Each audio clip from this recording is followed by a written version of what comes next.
Good morning, friends, students, and faculty. For those of you who do not know me, my name is Kevin Ding, and this is my sixth and final year at Appleby. Now, what have I discovered in my 6 years being here? I conscientiously use the word discovered because it was at Appleby that I learned that I am an explorer. It is also here that I learned that the whole world can be a subject of discovery and exploration, even for a workaholic or studyaholic like myself. For me, the two words mean the following. A discoverer being someone who covers distance with colleagues in a spirit of vigor and enthusiasm, and an explorer being someone who goes outside into the world, plunges into life, and does it again and again. Allow me to tell you how I became a discoverer and explorer. I was born in a dense urban city in China and moved to Oakville in Canada when I was 10 years old. Like all children, I was curious, but my curiosity was not channeled, directed, or given depth. During those years, the world was what it was, just something to get through.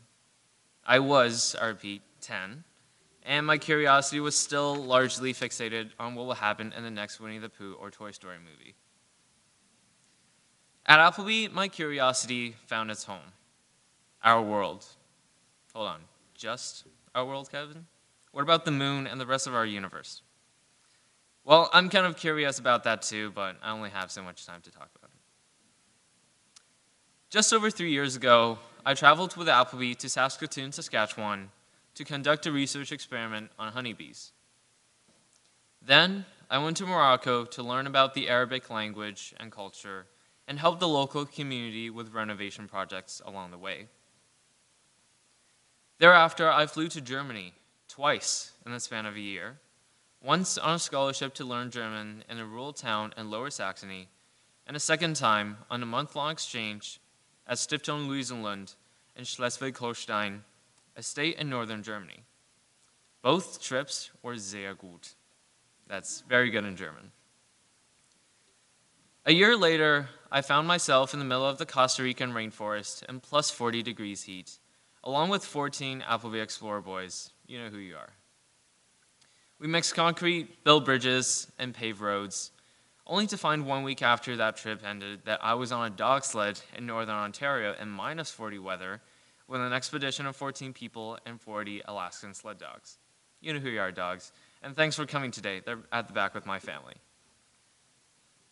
Did you really turn around and see the dogs? Well, let me tell you something. That's because you too want to explore, to see more, and to do more. Also, the dictionary.com defines gullible as, oh, never mind. There's more to explore in this world. This past May, I traveled back to Europe, this time to Switzerland, where together with Dr. Huja, Mr. Wu, and Ms. Tan, and the discoverers from the Integrated Science Club, we went on a physics study trip to CERN, the place where the Higgs boson was discovered, and where scientists make particles collide at light speed to figure out how our universe was created. Yeah, the whole universe. I told you earlier about just exploring our world was a bit limiting. There you go. While at CERN in Geneva, Switzerland, we learned about the frontiers of particle physics research and observed how researchers from over 100 different countries work together to find innovative solutions to the problems we face today. That's a lot of places to go, and I have to thank Appleby for bringing me to the world and teaching me how to engage with it. During my trip to Germany, I woke at 5:30 a.m. every other morning to join their swim team for their morning exercise practice, and spent the afternoons and evenings teaching basic German to Eritrean refugees and diving deep into fierce debates on world politics and social issues. Before I knew it, the month-long exchange was over, and I had solidified my love with the country and the people there. In Costa Rica, I learned the meaning of verve, the spirit of vigor and enthusiasm. This service trip to Central America was arguably one of the most physically and mentally demanding experiences. At the two locations in Costa Rica, we were placed in rooms with bunk beds tightly packed next to one another. with the shower only running cold water due to the high cost of installing water heating units. For 2 weeks, we rose at dawn and marched into the middle of the rainforest, deep in mud, hand mixing concrete with the locals to build a brand new bridge after the previous one had been swept away by a hurricane earlier that season. Despite the hard work and harsh environment, these 2 weeks turned out to be two of the happiest and most fulfilling weeks of my time at Appleby to date. Through the searing tropical heat and language barrier, we, the 15 Appleby Explorer boys, worked seamlessly with the locals, completing the bridge's foundation and even paving a crucial sidewalk in La Carpio, one of the country's poorest slums. Before, the people of La Carpio were struggling with poverty, faced challenges getting food and clean drinking water. However, with strong resilience, hard work, and external acts of kindness, such as our paving of the sidewalk, they are now in much better conditions and are on their way to fully gaining property rights to land which they have lived on for many years. And then, to my surprise, which it really shouldn't have been because I booked this trip myself, but the Costa Rican heat really played havoc with my brain. A week after I returned home from Costa Rica, I found myself in the deep northern Ontario wilderness, again, adventuring. I dog sledded 35 kilometers every single day in a white forest of waist-deep snow and towering trees and record-breaking, bone-chilling cold. 7 days into the cold trip, I just really, really want to go back and build a sidewalk in the heat, honestly. But it was also here that I learned to disco, to cover distance with colleagues. Despite having had no prior meeting, the 14 adventurers who were total strangers at the beginning, we quickly developed a strong bond through our many daily endeavors, such as running a team of dogs along a variety of terrain with some big hills, sawing trees for firewood, drilling holes in frozen lakes to get water, and making hay sleeping mats for every single dog. Every night, we also gathered around a freshly made fire, sang campfire songs, and made s'mores and hot chocolate to keep us warm in the -40 weather. Adding to the physical hardship of each day's demanding tasks and the stress of varying degrees of cold, we had to sleep in makeshift surveyor tents with a single wood stove as our heat source. Thus, not only did we have to sleep on wood planks at night, which actually wasn't that bad, we also needed to wake up every 2 hours to refill the furnace with wood, or else we would literally freeze to death. Have I mentioned how badly I miss the nice and hot sidewalks in Costa Rica? Sidewalks.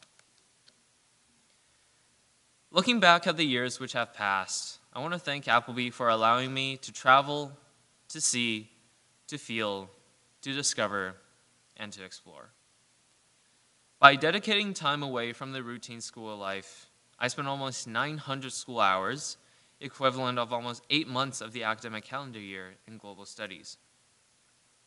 Through this, I learned to discover and see and appreciate the otherwise hidden beauties of our world, met amazing people from all backgrounds, learned to step out of my comfort zone while also helping people whenever possible. Most of all, I obtained a more comprehensive understanding of different cultures and lives in our human society through the multiple perspectives which I have gained. I guess the whole point of this is that one of my favorite things about Appleby is not being at Appleby. In my own defense, I did at one point have Mr. Don as both my advisor and teacher, and that also may have been the year that I asked, is there a dog sled leaving soon to get me out of here? But all jokes aside, these have all been truly remarkable, memorable, and meaningful experiences for me. Kurt Hahn, the founder of Outward Bound and Round Square, once said, "There is more in you than you know." I believe this is true for everyone, and the only way for us to discover our inner potential is to explore the world, step us out our comfort zone, and challenge ourselves. Senior ones, you still have time, almost 2 years left. Use it to your advantage, explore your interests, and don't be afraid of what may happen. You have an entire community behind you, a community which you can fall back on and rely on for support. In the end, we are better together. You might just hit that aha moment of self-realization on this road of exploration. Senior twos, I've known some of you for 5, almost 6 years, and hope to get to know you all even better in the remaining months. Regardless of whether we have formally met or not, I want to thank you all for being there on my journey through Appleby and becoming a truly special part of my life. Please keep on exploring, see what is out there for you, beyond Appleby, into college, and beyond. Mahatma Gandhi once said, "Learn as if you were going to live forever, and live as if you were going to die tomorrow." This is a very quote on my email signature since middle school, and its meaning truly resonates with my values. Learn as if you are going to live forever. Learn the things that you want to learn about and the things which gives you pleasure and satisfaction. Learn to open your mind to new ideas and new thoughts. When you try a new thing, people will think that you are on the verge of becoming something more, someone better, someone braver, someone more extraordinary. Live as if you are going to die tomorrow. Living is not only breathing and having a heartbeat. It is enjoying the little and big things in your life, especially those things that you are passionate about, like dog sleds, swimming pools in Germany, or sidewalks. Did I mention sidewalks? Yeah. Before I end my speech, I would like you all to think about the following 2 questions. Where do you aspire to visit and explore? And what do you aspire to discover during your time at this marvelous school and your time on our beautiful planet or wherever you may be? This is not a question to which you have to have an answer to immediately, but rather one for you to ponder on throughout your life. Appleby has provided us not only with an environment where we can learn what we need to learn as students and as global citizens, but it has also provided us with a home where we can work to discover who we are as people. All that you need to do is to reach beyond your grasp and step outside your comfort zone. See the world, discover it, and explore it. Now would you please rise and sing hymn 460?